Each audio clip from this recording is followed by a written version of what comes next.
El mundo de hoy es muy distinto al que había cuando sonaron por vez primera las sirenas antiaéreas en Kiev el 24 de febrero de 2022. Un año de guerra en Ucrania no solo ha desfigurado y desangrado a todo un país, sino que ha puesto patas arriba la geopolítica mundial. Ha derribado mitos militares, ha reforzado alianzas que parecían moribundas y ha creado otras nuevas que acentúan las tensiones entre bloques y reclaman el nacimiento de un nuevo orden mundial. En este vídeo repasamos algunos de esos cambios, empezando por el ámbito militar.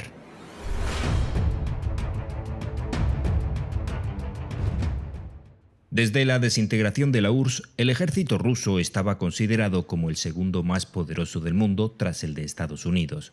Sin embargo, la guerra ha puesto al descubierto que tiene muchas debilidades y a distintos niveles. El ejército ucraniano ha hecho trizas su estrategia inicial. En apenas un año ha destruido más de 1 millar de sus tanques y le ha sacado los colores al enemigo en prácticamente todos los frentes. Moscú trata de suplir sus carencias con una estrategia cruel e impropia del siglo XXI, el empleo de carne de cañón. Desde hace meses envía al frente a miles y miles de soldados sin apenas preparación militar para intentar lograr avances en zonas donde la guerra permanece atascada. También ha recurrido a los mercenarios de Wagner, miles de ellos criminales reclutados en cárceles rusas a cambio de una promesa de perdón. Al mismo tiempo, Rusia aterroriza a la población ucraniana golpeando edificios residenciales e infraestructuras críticas para su supervivencia. Los casos de supuestas torturas y ejecuciones de civiles se acumulan en los despachos de distintos organismos internacionales, donde se discute la creación de un tribunal especial para juzgar los crímenes perpetrados en Ucrania.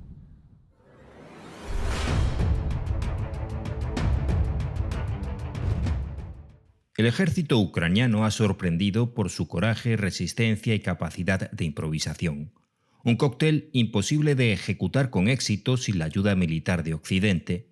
Las armas enviadas por distintos países europeos y por Estados Unidos han servido para frenar la invasión y recuperar parte del territorio perdido en las primeras semanas de la guerra. Sin embargo, Ucrania no se conforma con parar el avance ruso. Quiere ganar y exige armas cada vez más poderosas que sus aliados se resisten a entregar. El resultado de la contienda sigue en el aire, pero ya a nadie parece ridículo que Ucrania aspire a recuperar por la fuerza la península de Crimea.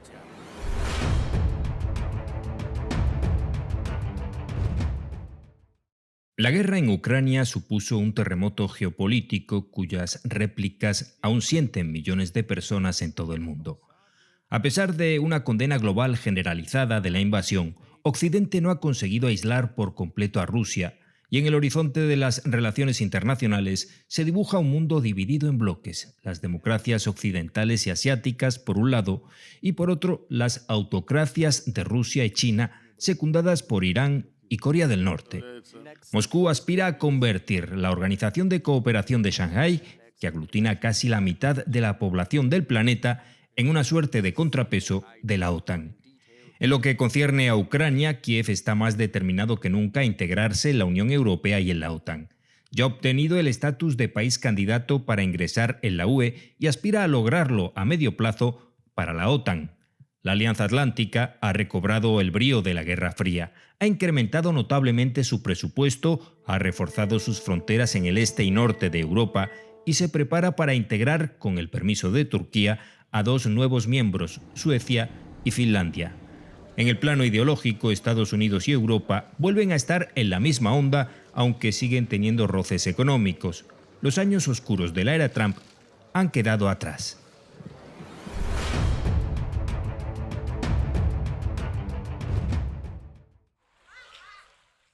Rusia y Ucrania se desangran. La juventud de ambos países está siendo diezmada por los combates, pero también por la fuga de quienes huyen de ellos. Buena parte de los millones de refugiados que dejó la guerra han regresado a Ucrania, pero muy pocos de los rusos en edad de ser llamados a filas que abandonaron el país han emprendido el camino de vuelta. Internamente, ambas sociedades se han radicalizado. En Rusia, donde llamar guerra a la invasión de Ucrania puede ser castigado con 15 años de cárcel, los medios de comunicación esparcen el odio a Ucrania y a Occidente. En Ucrania, el odio a un pueblo que siempre consideró hermano lo alimentan las bombas rusas. En términos de política nacional, Moscú camina hacia la dictadura. A día de hoy es un país focalizado en la agresión exterior y la represión interna. Está prohibido disentir y quienes lo hagan saben que probablemente acabarán en la cárcel. Ucrania lucha contra el demonio de la corrupción. Quiere ser una democracia plena, pero el camino está infestado de trampas. En la histórica visita de Joe Biden a Kiev, el primer ministro ucraniano ha insistido en que están haciendo los deberes con reformas para erradicar la corrupción en un país que ya ha recibido miles de millones de dólares en ayudas y que recibirá muchos más para su reconstrucción.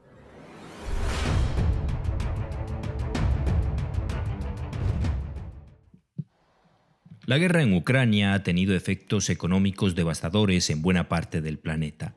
Si nos limitamos a Rusia y a Ucrania, vemos que la economía rusa ha resistido con notable éxito el peso de las sanciones. El rublo no se hundió y algunos sectores aprovecharon la fuga de empresas internacionales para ocupar su espacio. Sin embargo, han sido los altos precios de los combustibles los que le han permitido mantener el tipo, y el efecto de las sanciones se dejará notar más a largo plazo, sobre todo en sectores como el tecnológico. La UE ha reducido notablemente su dependencia energética de Rusia, abriendo un agujero en sus arcas que las compras de China e India no consiguen colmar. La economía ucraniana está destruida casi por completo y por el momento no cuenta para su recuperación con numerosos puertos, campos fértiles y zonas mineras de gran valor que Rusia le ha arrebatado. La reconstrucción llevará años y necesitará de la inyección de ingentes cantidades de dinero por parte de la comunidad internacional. Así pues, el panorama es muy distinto al que imaginaron algunos en el Kremlin al lanzar la llamada Operación Especial en Ucrania. Esta intervención, a la que sigue estando prohibido llamar guerra, debía durar como mucho una semana, pero entra en su segundo año y no hay viso alguno de que se pueda solucionar a corto o a medio plazo.